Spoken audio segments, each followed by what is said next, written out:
হয়, সচৰাচৰ ৰাজপথত দেখিবলৈ পোৱা যায় ৰাজনৈতিক দলৰ নেতাসকলক, কিন্তু ইয়াত সম্পূৰ্ণ এক বিপৰীত ছবি দেখিবলৈ পোৱা গৈছে। পথাৰত ভূঁই ৰুইছে ৰাজনৈতিক দলৰ একাংশ নেতাই। মই উপস্থিত আছোঁ কাকীত, য'ত অসম গণ পৰিষদৰ ভাতৃ সংগঠন, অসম যুৱ পৰিষদৰ সভাপতিকে ধৰি বিভিন্ন কাৰ্যকৰ্তাই পথাৰত ভূঁই ৰুইছে আৰু তেওঁলোকৰ এটাই লক্ষ্য, খেতি পথাৰক নতুন প্ৰজন্মক আকৰ্ষিত কৰাৰ চেষ্টা তেওঁলোকে চলাইছে, যাতে সমগ্ৰ ৰাজ্যখনতে এক কৃষি খণ্ডত বিপ্লৱ আনিব পৰা যায়।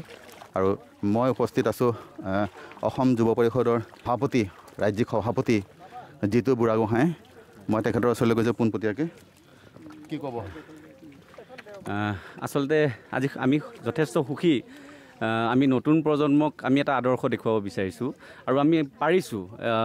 আমাৰ নতুন প্ৰজন্মই পাৰিছে, নতুন প্ৰজন্মই কৃষি কৰ্মৰ প্ৰতি আগ্ৰহ কৰি তুলিবৰ কাৰণে আমাৰ যুৱ পৰিষদৰ যি প্ৰচেষ্টা, সেইসমূহত আমি সফল হৈছোঁ বুলি মই নিজকে অনুভৱ কৰিছোঁ।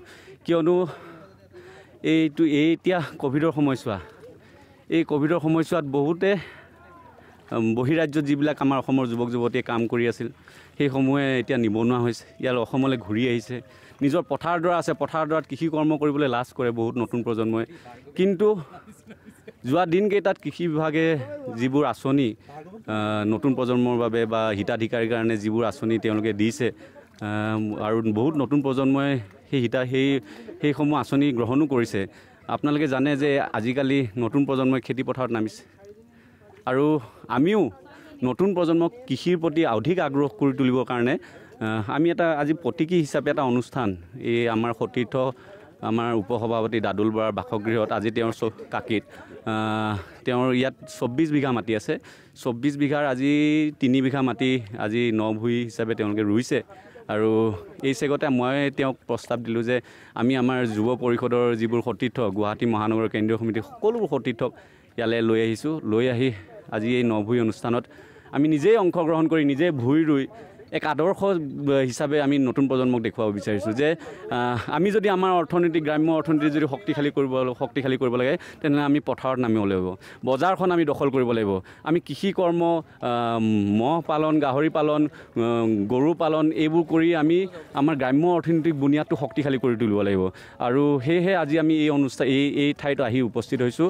আৰু আমি এই ঠাই বুলিয়ে নহয়, সমগ্ৰ অসমৰ যুৱক যুৱতীসকলক আমি এটা এই কাৰ্যৰ জৰিয়তে এটা বাৰ্তা প্ৰেৰণ কৰিব বিচাৰিছোঁ যে পথাৰখন আমাৰ, বজাৰখন আমাৰ। আজি এই পথাৰখনত যেতিয়া বহিৰাগত কিছুমানে আহি দখল কৰে, তেতিয়া আমাৰ গাত লাগে। আমি তেতিয়া কওঁ যে আমি আমাৰ মাটিটোত খেতি কৰিব পৰা নাই, আমাৰ ঠাইডোখৰত আমি ব্যৱসায় কৰিব পৰা নাই। কিয় পৰা নাই? কাৰণ আমি আমাৰ কৰ্মবিলাক অনীহা দেখুৱাইছোঁ। আজি আমাৰ যুৱকসকলে নিজৰ কৃষি কৰ্ম নকৰি আজি বাংগালোৰ, হায়দৰাবাদত ছিকিউৰিটি গাৰ্ডৰ নিচিনা কাম কৰিবলৈ যাবলগীয়া হৈছে। গতিকে আমি এটা আদৰ্শ দেখুৱাব বিচাৰিছোঁ নতুন প্ৰজন্মক আমি ক'ব বিচাৰিছোঁ যে এইখন পথাৰ আৰু বজাৰ আমি ধৰিব লাগিব। আজি যাৰ খেতি মাটি নাই, তেওঁলোকে গাহৰি পালন কৰক, মহ পালন কৰক, গৰু পালন কৰক। আজি নিজকে শক্তিশালী কৰি তোলক। কেৱল মাত্ৰ চাকৰিয়ে যে নিবনুৱা সমস্যা সমাধান কৰিব তেনেকুৱা কথা নহয়। আজি নিজেও স্বাৱলম্বী হ'ব লাগিব। আজি আপোনালোকে জানে তেজপুৰত এজন গাহৰি পালক আছে, তেওঁ বছৰেকত কোটি কোটি টকা তেওঁ ইনকাম কৰি আছে। গতিকে অসমৰ বিভিন্ন ঠাইত তেনেকুৱা ধৰণৰ কৃষি কৰ্ম বা মহ পালন, গৰু পালন, গাহৰি পালন, এনেকুৱা ধৰণৰ পালন কৰি বহুতো আগবাঢ়ি গৈছে। বহুতো কৃষি খণ্ডৰ প্ৰতি মানে উঠি অহা যুৱ প্ৰজন্মক আকৰ্ষিত কৰিবৰ কাৰণে আপোনালোকে নামি পেলাই বিপ্লৱৰ সূচনা কৰিব হয়।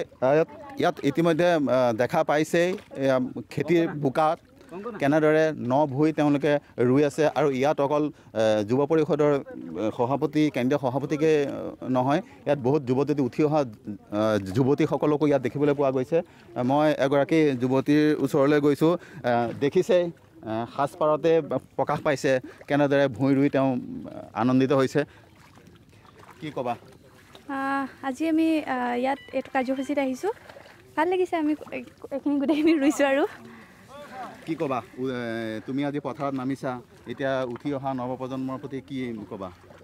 একচুৱেলি আমাৰ নৱপ্ৰজন্মই খেতিটো ইমান হেৰি নকৰে। আমি সেইটোৱে বুজাব খুজিছোঁ যে খেতিটো মানে আপুনি কৰিব মানে আমি সেইটোৱে দেখাইছোঁ আৰু যে মানে স্বাৱলম্বী কৰিবৰ কাৰণে যে কেনেকৈ খেতিটো মানে মানুহে কৰিব পাৰে। আৰু বক্তৃতা নহয়, হাতে কামে লাগি যুৱ পৰিষদৰ কৰ্মী নেতাসকলে ইয়াত পথাৰত নামি পেলাই তেওঁলোকে দেখাব বিচাৰিছে আৰু অসমৰ যিসকল উঠি অহা নৱপ্ৰজন্ম তেওঁলোকক আকৰ্ষিত কৰাৰ চেষ্টা কৰিছে কৃষিখণ্ডত, কাৰণ আমাৰ কৃষিতেই আমাৰ সকলো লুকাই আছে।